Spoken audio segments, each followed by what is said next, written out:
paz, queridos. Que bom estarmos aqui novamente no nosso programa semanal da Escola Bíblica Dominical para darmos sequência à nossa série de estudos bíblicos baseado em escatologia. E hoje chegamos na lição de número 12. A lição de número 12 está imperdível, porque hoje nós temos como título Novos Céus e Nova Terra. Tá? A leitura bíblica em classe se encontra no livro do Apocalipse, capítulo de número 21, do verso 1 ao verso de número 5, e Apocalipse, depois nós pulamos para o verso 24 ao verso 27. Então está no capítulo 21 do Apocalipse. Né? Então, por gentileza, faça a leitura toda do capítulo 21, especificamente a lição vai tratar dos versos 1 ao 5 e depois do 24 ao verso de número 27. Queridos, eu queria mandar somente a paz do Senhor para os irmãos de Laranjal Paulista,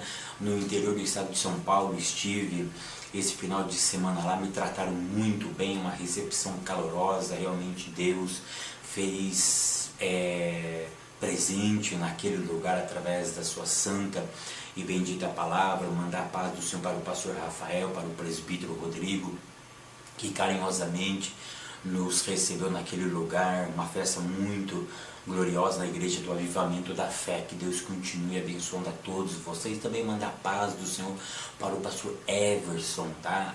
Lá na capital, eu acho que o bairro, eu não sei se é Vila, é Nova York, o bairro Nova York, perto da Vila Matilde. Estivemos ali também. Que Deus continue vos abençoando. Então hoje vamos falar sobre o novo céu e a nova terra. Por que é interessante estudarmos isso? Por algumas razões. No meu ponto de vista, a lição que nós vamos estudar hoje, ela é o ápice da vida cristã. É o ponto máximo da vida cristã. Perceba o que eu vou dizer. O arrebatamento, ele é o início desse movimento. E o ápice vai ser o quê? Vai ser a habitação nesse novo céu e nessa nova terra. E um outro dado muito importante, que é a consumação do plano do Eterno. Tá? É realmente aquilo que Deus planejou lá no Éden. Tá? Não é que não deu certo. Tá? Isso é um outro tema. Não é que não deu certo, isso é uma outra ideia. Tá? Mas aquilo que começou no Éden terminará no novo céu e na nova terra. Ou seja, há a consumação do plano de Deus. Então, estudar o novo céu e a nova terra é o ápice da vida cristã e a consumação do plano de Deus. Tá? Porque estudar o novo céu e a nova terra é estudar automaticamente o quê? O triunfo de Satanás? Não, a sua derrota. Que o plano dele não deu certo. A queda trouxe consequências irreparáveis a todo o cosmos. E o seu estado foi alterado. Ou seja, a queda trouxe elementos que nunca tinha apresentado no mundo de então. A queda alterou todo o cosmos. O funcionamento foi alterado. O texto sagrado diz que a natureza começou a gemer com dores de parto, porque se diz que a dores de parto é uma das dores mais fortes que existe. Então a natureza passou a gemer. Então a queda trouxe o que? A alteração de todo o sistema humano, do sistema natural da ordem aqui no planeta Terra. Tá? Então a queda teve esse papel. Tá? Mas estudar o novo céu e a nova terra, e eu quero que você leve isso para a classe de vocês, que não é o triunfo de Satanás, mas é a derrota dele. Então isso nós podemos nos alegrarmos, porque é sabermos que ele definitivamente foi derrotado e que o seu plano não deu certo. Não deu certo. E tópico de número 1, todas as coisas serão renovadas. Tá? todas as coisas serão renovadas. Ponto 1, Deus criou os céus, tá? Deus criou os céus. Aqui ficou um pouquinho confuso, mas eu quero explicar aí, tá? Se nós lermos na revista, ele vai falar que ele tentou explicar, mas quem não tem conhecimento, por exemplo, da língua hebraica não consegue entender isso. Vamos por parte, tá? Nós temos céu e temos céus, correto? Tá. No texto original em hebraico, tá? A palavra está no plural, tá? É chamai, tá? Chamai. Chamai significa céus, correto? Chamai significa céus. A palavra está no plural. Tem toda uma dinâmica aí, tá? O que nós entendemos dentro do texto original, tá? Que a palavra céus aí está no plural, tá? Está no plural. Ele fez uma misturança, né, de céu celeste, céu aonde habita o eterno. E aí ele comenta que Deus habita acima desses céus, num outro céu. Que deixa eu dizer uma coisa, tudo isso é dentro de filosofia, tá? Essa aula não é aula de filosofia, mas quando a gente fala assim, o céu é para lá e o inferno é para baixo, né? Para baixo, céu para cima. Isso é muito impreciso. Por quê? Deixa eu dizer uma coisa, no mundo espiritual, onde Deus habita, no mundo físico ou espiritual? É claro que ele habita aqui, mas o mundo dele é espiritual. Então, quando nós falamos em cima e embaixo, é uma linguagem humana, ok? É uma linguagem humana, tá? Quando se fala isso, ele está em cima ou ele está embaixo, é questão de inferioridade e superioridade, porque no mundo espiritual não tem o que? Geografia, tá? Preste muito bem atenção disso, não existe geografia, ok? Então, dentro desse ponto 1, ficou um pouquinho confuso, mas a palavra é céus no original.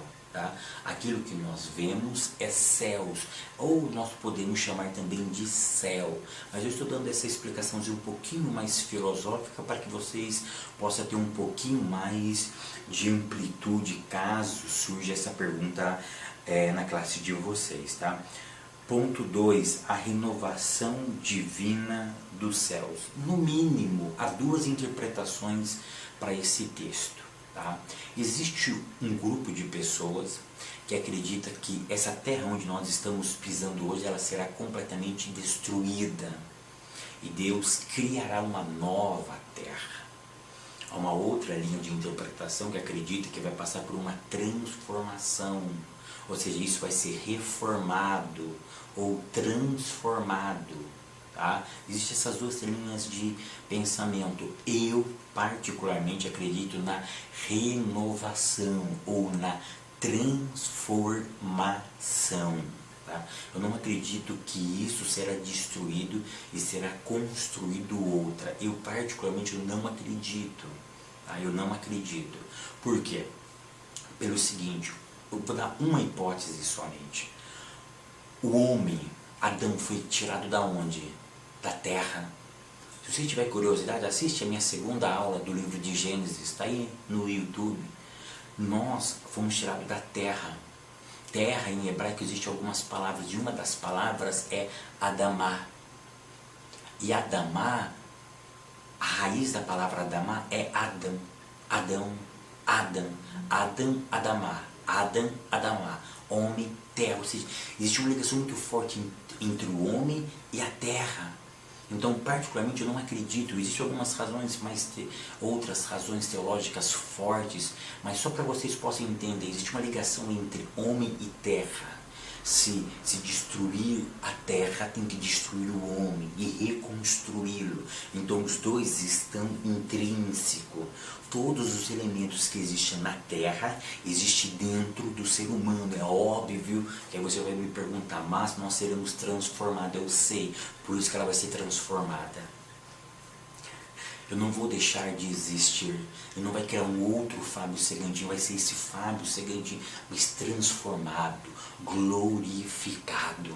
Aquilo que Paulo diz, que o corrupto se revestirá da incorruptibilidade e o mortal se revestirá da imortalidade. Isso é profundo, queridos. Isso é profundo, tá? É só para que vocês possam entender um pouquinho da minha interpretação dentro desse texto. Então a terra vai ser reformada, vai ser renovada ou transformada. Quer fazer uma coisa didática muito interessante na classe de vocês? Faz o seguinte, eu já até falei isso daí, essa ideia Deus me deu há muitos anos atrás, quando eu fui pregar a primeira vez lá no estado do Ceará, tá? Uma terra abençoadíssima, na Assembleia de Deus, lá do Ceará. E Deus me deu uma mensagem falando sobre o milho de pipoca, tá? Então leva um milho de pipoca sem estar transformado, tá? Um milho de pipoca amarelinho e leva um estourado, tá? E mostra a diferença para eles. Ou seja, o estourado ele nunca mais voltará a ser o que era. Então a terra é uma maneira muito humana de explicar, porque nós não entendemos a mente do Eterno. Mas com essas pequenas coisas podemos entender a dimensão, tá, do poder dele. Então leva um milho de pipoca que você não estourou e leva um estourado, mostra para os alunos a diferença, mostra uma foto, tá? Mostra para eles que, ou seja, a transformação, aquilo que era, deixa de existir e fica diferente, tá? Mas se você olha, você sabe, é milho de pipoca, tá? É milho de pipoca. É muito interessante isso daí.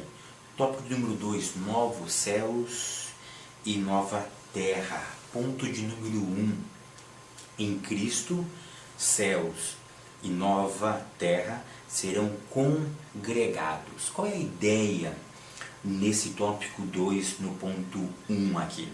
A ideia principal aqui é o novo, tá? É o novo. E pergunta para os seus alunos o que é o novo. Você sabe o que é o novo? Isso é muito interessante. Recentemente eu preguei sobre o novo. O novo, preste atenção, nesse texto aqui, o novo significa aquilo que nunca foi experimentado por alguém. O texto, o autor está querendo dizer que quando Deus criar esse novo céu, essa nova terra, vai ser um mundo que nunca foi experimentado por ninguém. Nunca ninguém provou, nunca ninguém viveu, nunca ninguém experimentou esse mundo. Tá? Vai ser algo novo, vai ser algo nunca vivido, tocado, sentido, experimentado por alguém. Tá? É isso, a ideia que esse texto está querendo dizer é isso. Tá? É essa a ideia que o texto está querendo dizer. Ponto 2, novos céus e nova terra. Tá? Aqui o autor salienta, ele traz uma lembrança de que a igreja ela sempre foi uma igreja perseguida, mas nessa nova terra, nesse novo céus, vai acontecer o que? O passado não mais lhes atormentarão. Ou seja, então vai acontecer algumas coisas nessa nova terra, nesse novo céu, que nunca foi vivenciado pela igreja. Tá? Por exemplo, a questão da perseguição, ela sempre foi perseguida. Em escala menor ou maior, ela sempre foi perseguida. Na esfera física ou moral, mas ela sempre foi perseguida. Ali nunca mais haverá esse tipo de experiência. Nunca mais. Ou seja, a ação maligna também não mais existirá. Ou seja, eles vão começar a experimentar uma nova dimensão de vida que eles nunca viveram, que nós nunca vivemos. Tá? Isso é muito interessante nós observarmos aqui. Então, o passado também não mais vão lhe atormentar, ou seja, tudo nessa cidade será algo novo. Tá? Isso é muito interessante. O novo vai acontecer realmente naquele lugar, e isso é motivo de nós nos alegrarmos. Esse é motivo de você mostrar para a sua classe aquilo que nós nunca vivemos, aquilo que nós nunca experimentamos. Realmente nós vamos experimentar nesse novo céu e nessa nova terra. Queridos, tópico de número 3. Ponto 1 diz assim: foi preparada no céu. O tópico 3 vai falar sobre a Nova Jerusalém. Quando eu era adolescente, tá, na nossa igreja, na minha igreja, eu aprendi que a Nova Jerusalém, preste atenção no que eu vou dizer, tem a Jerusalém lá em Israel, tá? A Jerusalém física, que todo dia passa nas televisões. O que vai acontecer? Eu aprendi que uma Nova Jerusalém vinda do céu, ela vai descer, ela vai parar no espaço em cima da cidade de Jerusalém e vai ter um caminho, tá, que os santos vão ir da celeste para a terrena, da celeste e para a terrena, tá? Foi assim que eu aprendi, tá? Eu hoje particularmente tenho dificuldade de acreditar nisso, tá? Mas em escatologia, com todo respeito, algumas coisas são fundamentais. Eu já expliquei isso desde a primeira aula. O arrebatamento da igreja, por exemplo, ele é algo inegociável. Nós não conseguimos negociar, ele vai acontecer e pronto, tá? Algumas outras ideias dentro da escatologia é plausível de ter várias interpretações. E nesse ponto é uma. Eu particularmente tenho dificuldade hoje de acreditar. Amanhã talvez eu possa voltar a acreditar. Tá? Hoje eu tenho algumas dificuldades para acreditar. No tópico de número 3, o autor coloca 5 pontos. Primeiro ponto, foi preparada no céu. Segundo ponto, os muros e as 12 portas. Terceiro ponto, os 12 fundamentos da cidade. Quarto ponto, ali não haverá mais tristeza. Quinto ponto, não haverá pecado nem pecadores. Queridos, eu particularmente, eu não acredito então nessa ideia de que a Nova Jerusalém descerá ali. Tá? Eu não acredito particularmente. Eu quero começar essa sessão dizendo o seguinte: lembra no tópico 2 que eu falei que a ideia principal era o novo? Tá? O novo. Então olha só, nós teremos novos céus, uma nova terra, nós teremos uma nova cidade. O autor ele não tocou nesse ponto, mas a palavra cidade ali é polis. Isso é algo muito interessante. Isso fala de uma nova sociedade. Preste atenção, queridos. Isso fala de uma nova sociedade, ou seja, aquilo que eu nunca experimentei, aquilo que nós nunca experimentamos aqui na Terra, da ideologia social, tá? O plano ideal de uma sociedade no seu desenvolvimento. Já tiveram vários planos, inclusive dentro da nossa bandeira existe ordem e progresso, que é uma ideologia de sociedade, uma maneira que nós devemos nos organizar para ter sucesso socialmente. Primeiro você organiza e depois haverá o progresso. Então, ordem e progresso, a organização trará progresso. Tá? Isso é algo fantástico, mas nós nunca alcançamos o ápice de uma sociedade ideal. Tá? E o texto diz que ele viu uma cidade, ele viu uma polis descendo. Ele fala o quê? De uma nova sociedade, um novo estilo de leis, um novo estilo de moradia, um novo estilo de viver, tá? De viver, que agradará a todos, que nunca foi experimentado, ou seja, a novo. Tudo vai ser novo. Então, novo céu, nova terra, nova cidade, mas com um nome velho. Vocês repararam isso? Tudo é novo. Olha só, tudo é novo. Eu falei no tópico passado. A palavra-chave é nova. É nova. Novos céus, nova terra, nova cidade. Ali vai acontecer coisas novas. Você não vai lembrar mais do passado, não vai te atormentar. Não vai ter mais perseguição, a ação maligna ela não vai existir, não haverá dia e noite, não haverá templo, porque ali o próprio Deus será o nosso templo. Tá? São coisas fantásticas que vão acontecer naquele lugar, mas com um nome antigo. Qual é esse nome? Jerusalém. Jerusalém. Vocês já pararam para pensar nisso? Leva isso para a classe de vocês. Sabe por quê? Porque, lembra a cidade, como chama a nova cidade? Jerusalém. Ou seja, a ideia no original deveria ser da seguinte forma. A ideia é o seguinte: haverá uma nova sociedade. Mas que tipo de sociedade? Jerusalém. Porque Jerusalém vem de uma raiz hebraica, shalom. Shalom significa aquilo que é completo. Olha o mistério, meu querido. Leva para a classe de vocês. Shalom significa aquilo que é completo. Não sente falta de nada. Lembra que a palavra novo, nesse contexto, significa aquilo que você nunca viveu. Ou seja, aquilo que você nunca sentiu na vida, você vai sentir nessa nova sociedade. Nesse novo sistema que vai ser implantado, aquilo que você nunca experimentou, você vai viver naquele momento. E o que vai acontecer ali? Aí ele fala sobre os muros. Tudo isso, no meu entendimento, é algo figurativo, tá? É algo figurativo. Ele fala sobre as 12 portas, porque ele fala que tem muros e tem 12 portas, tá? 12 portas. Há algumas interpretações, e eu sou da linha da interpretação, que essas 12 portas, ela dá uma amplitude para todas as nações. Ou seja, ali não haverá mais separação.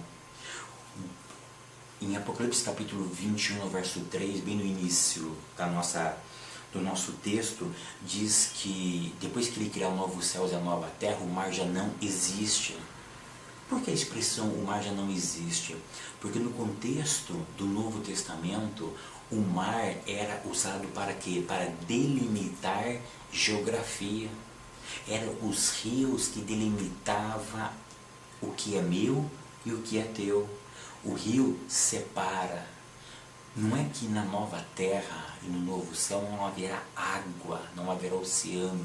O que o autor está querendo dizer é o seguinte: aquilo que nos separava não vai mais nos separar.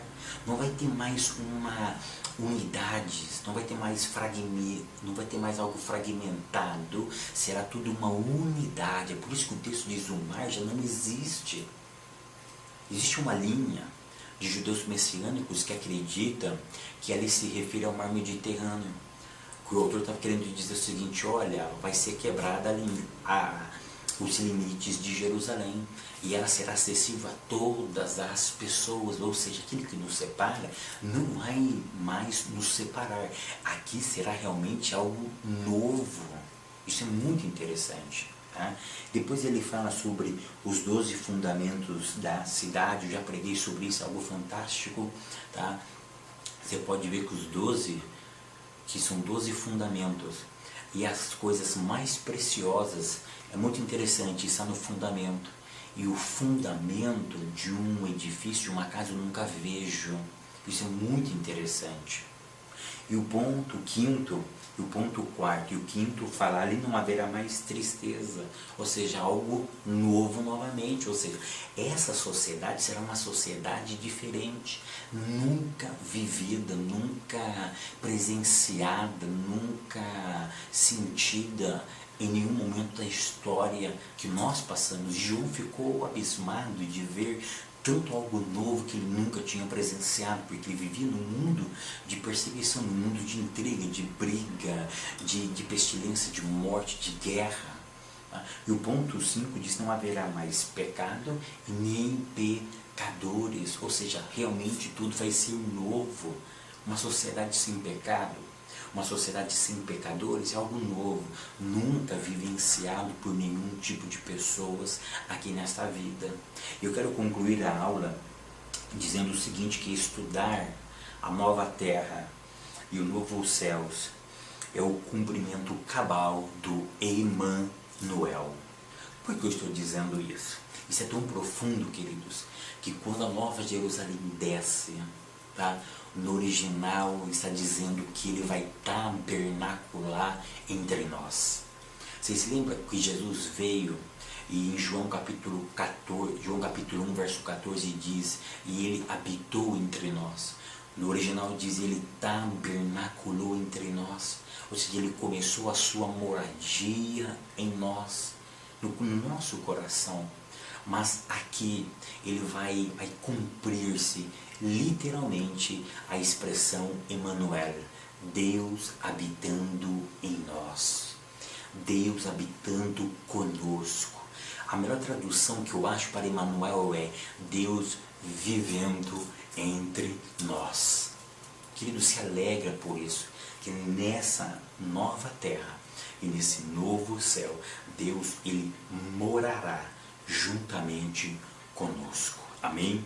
Que Deus continue abençoando a todos vocês até a semana que vem, querendo Deus.